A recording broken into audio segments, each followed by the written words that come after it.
The secret to crushing all 3 exams is using Anki during hospital downtime, but never on your phone. If you study on your phone in the hospital, everyone thinks you're slacking off, even if you're working hard. It's kind of like if someone goes to a strip club and they say that they're doing it for the food. Even if it's true, no one will ever believe you. Instead, you want to use the hidden study time that most students miss. Remember, while the hours in the hospital are long, hospital days have many 5 to 15-minute gaps that when you add them all up together can add up to more than 1 or 2 hours of study time every day. These small breaks seem useless by themselves, but become powerful with the right plan. So how do you take advantage of this time? If you've been making Anki cards for the entire subject of the things that you don't know, you want to do those Anki cards now during the day on a hospital computer. The goal is to be done with your Anki cards by the time that you get home. That way, your 2 or 3 hours of studying in the morning before you go into the hospital can be used strictly on questions and making cards, and by the time that you get home, you're gonna have very little to do. If you want to be extra effective at doing your Anki cards in the hospital, try keeping your Anki window inside one of the EMR windows, like if you're using Epic. So to do this, go to ankiweb.net on one of the hospital computers. It'll sync with your phone app, so make sure that you have an AnkiWeb account and that account is synced with your phone or other devices. Then you want to resize the window and put it within one of the Epic or other EMR windows.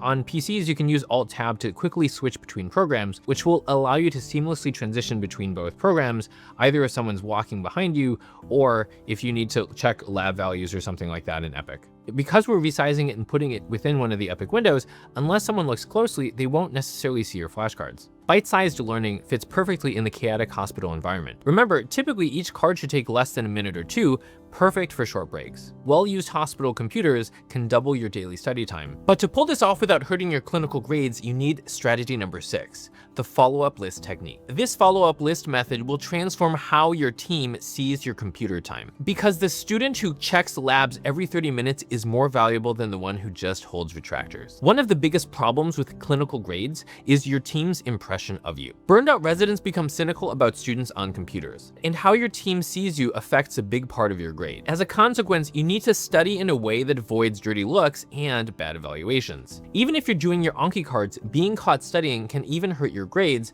unless you use this method. This will allow you to balance your learning with helping the team and show how great a med student you are. So what is the follow-up list magic? When I was an incoming intern, there was an outgoing resident that told us that there were 2 kinds of people in the hospital. There are people that make lists and there are people that The reason is that you never want to let things fall through the crack. To make your list, during rounds, write down all the things that need follow-up later that day. These would be things like troponins or other labs that need to be trended, test results, consult notes, or radiology reads. If you want to be both valuable to your team and to get studying done, sit down at a computer and then check every 15 to 30 minutes on things that you can look up from that computer. So let's say that there's a creatinine that needs to come back normal before you can discharge a patient. You sit there at the computer and every 15 or 20 or 30 minutes, you just hit refresh on the labs. When the lab comes back, you tell the intern or the resident, hey, the lab just came back, do you want to see it? And then you turn the computer towards them. As you tell them it's normal and they approach you, they're going to be thinking in their head, wow, this student is amazing. They are helping me so much and taking things off of my plate. You'll be helping your team and you'll be showing them that your computer time is valuable. Rather than associating you on your computer with things like doing Anki cards or studying, they're going to think of you at the computer as something that's making their day better. And let's be honest, to actually check the labs themselves, it doesn't take that much time. For all the rest of the time, you can sit there doing your Anki cards or making new cards,